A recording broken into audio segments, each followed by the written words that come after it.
Salut les amis et bienvenue sur votre plateforme. Je ne sais pas pourquoi est-ce que certains pays n'arrivent pas à accepter et être fair play dans le football. Les amis, on a d'abord commencé par les plaintes des pays du Maghreb ou de l'Afrique du Nord lors de ce camp en Côte d'Ivoire. Oui, il y a eu des imperfections. C'est comme ça une entreprise humaine. Mais vous avez Jamel Belmadi. Vous avez Walid Regragui, Romain Saïs, qui est le capitaine de l'équipe du Maroc. Il se plaint. Il y a certaines personnes, même l'Égypte se plaint. Et quand vous regardez bien, la plupart des pays qui se plaignent de l'arbitrage, ce sont des pays de l'Afrique du Nord. Qu'est-ce qui explique le fait que ce gars se plaint de façon systématique? Si ce n'est pas au Cameroun, par exemple, la pelouse qui était synthétique, c'est qu'il jouait à 14 heures. Quand il jouait à 18 heures, c'est qu'il jouait à 18 heures. Et là, bis repetita. Quand Côte d'Ivoire 2023, quand il joue à 14 heures, c'est un problème. Il joue à 14 heures. Il joue à 18 heures, c'est trop humide. Pourquoi on joue maintenant à 18 heures alors qu'on s'est habitué à jouer à 14 heures? Toutes les équipes jouent selon le programme, selon le tirage au sort. Ce n'est pas, c'est-à-dire qu'on fait le tirage au sort, on fait le programme de stade et autres. C'est comme ça que les équipes jouent. Et ça a été toujours comme ça. Quand le Maghreb ou l'Afrique du Nord organise la CAN, les autres pays ne se plaignent pas. Ils viennent jouer en 86.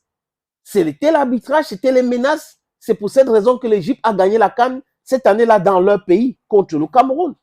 Au tir au but, les amis. Mais est-ce que les autres ont arrêté quand ils sont rentrés? Ils ont non, business as usual, c'est comme ça le football. Pour ceux qui regardent le football en 98, la FIFA avait organisé une grosse arnaque pour que les pays africains ne traversent pas le prochain tour. Le Maroc avait été abusé, le Cameroun c'était créade, où on donne un carton rouge à quelqu'un qui n'a même pas touché le ballon, étant même ailleurs, pour ne pas le citer. Un but de Omambi qui marque en distance est annulé. On dit hors-jeu, alors qu'il y avait les défenseurs, il a tiré, il est entré, on a dit que c'est hors-jeu. Donc, on peut citer des cas comme ça. Maradona qui avait été en 96 aux États-Unis, éliminé tout simplement parce que il se pourrait que la FIFA avait déjà organisé que c'est le Brésil qui devait prendre cette Coupe du Monde. Bref, la mafia fait partie du football. Mais seulement, quand vous vous plaignez sur les choses qui n'ont pas de sens, que tout le monde a regardé, les amis, ça montre votre mauvaise foi. Arbitrage, arbitrage, arbitrage.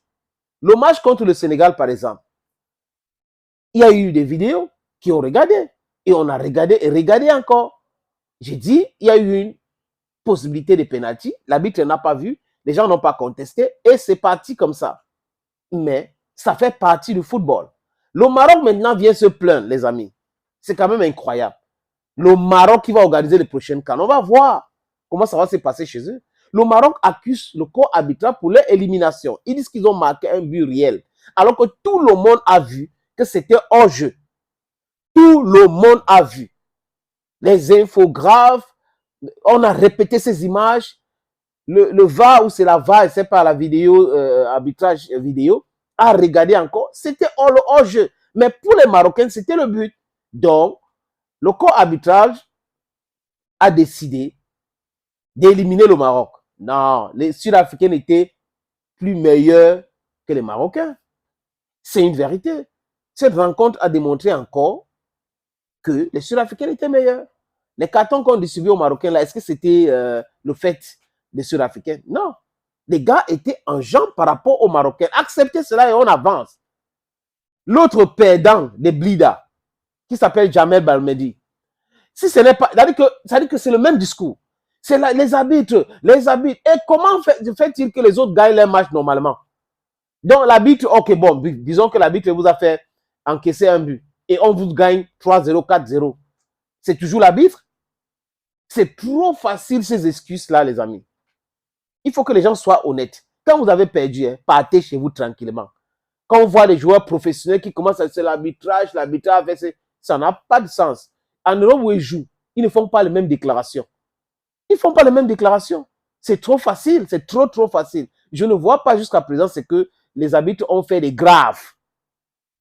pour l'élimination de la Tunisie, l'élimination de l'Égypte, l'élimination du Maroc, l'élimination de l'Algérie. Rien de grave. Pourquoi les Mauritaniens ne se plaignent pas? Non, rien de grave. Ils ont été éliminés à la régulière. C'est un point, c'est tout. Arrêtez avec cette histoire de mauvaise foi, l'accusation des arbitres et tout. Non, les arbitres ont fait leur travail. Moi, par exemple, je peux le donner jusqu'à présent 95 sur 100. Parce qu'une entreprise humaine, elle fait aussi des erreurs. Mais avec les vidéos et autres, si le corps arbitrage, l'arbitre vidéo là, s'il ne trouve pas de l'importance de contester une faute ou autre, mais ils vont laisser tomber. Parce que l'arbitre voit, eux aussi ils voient. Si c'est grave, ils vont indiquer cela. Mais s'ils sont d'accord avec la décision de l'arbitre, ça continue comme ça. Parfois même, on est en train de jouer 2 minutes, après on revient à la faute. Ou quelques secondes après, on revient à la faute, on regarde, après on donne un penalty ou on annule quelque chose. C'est de ça qu'il est question. Les Marocains, les Égyptiens, les Algériens, mais c'est beaucoup plus les Marocains maintenant. Je ne sais pas pourquoi. Les Égyptiens sont partis très calmement. Les Marocains, les Algériens sont en train de se plaindre. Oh, l'arbitrage. Oh, non. Bon, pour le Maroc, c'est... Mais vous avez aidé à qualifier la Côte d'Ivoire. Oui, c'est bien. Donc l'arbitre n'avait pas... Il n'y avait pas un problème d'arbitrage là-bas. C'était bien. Mais quand vous jouez, vous perdez, c'est un problème. Contre la RDC, la RDC devait les battre. Donc, en fait, j'ai vu la fragilité dans cette équipe marocaine quand ils ont joué contre la RDC. Ça démontrait qu'une équipe qui a le mindset de RDC, plus, pouvait les battre. Et c'était ça le truc. Donc, Romain Saïd, ou c'est Saïd, arrêtez les histoires d'accuser les arbitres, tout ça là, même les Sénégalais là, il s'appelle Diata, qui accuse l'arbitrage. Ça, c'est la mauvaise foi. Laisse tomber. La Côte d'Ivoire vous a éliminé. Un point, c'est tout. Le Marocain, on vous a éliminé. Un point, c'est tout. Les Algériens rentrent à la maison. Un point, c'est tout. La mauvaise foi de venir dire l'arbitrage. C'est pas l'arbitrage, c'est le climat. C'est pas... Non, restez chez vous. C'est comme ça. Rentrez chez vous calmement. Vous allez organiser la CAN en 2025. Je parle aux Marocains. Tranquillement. Organiser et gagner. On voit. Simplement. C'est sur le terrain que ça se joue 11 contre 11. C'est pas les histoires de l'arbitre à favoriser. Tantôt, il y a un certain Abdel Amourache qui était sélectionné de l'équipe de la Tanzanie, qui disait que les arbitres favorisaient les Marocains, la CAF favorisait les Marocains. Maintenant, les Marocains disent non, les arbitres, finalement, vous voulez quoi?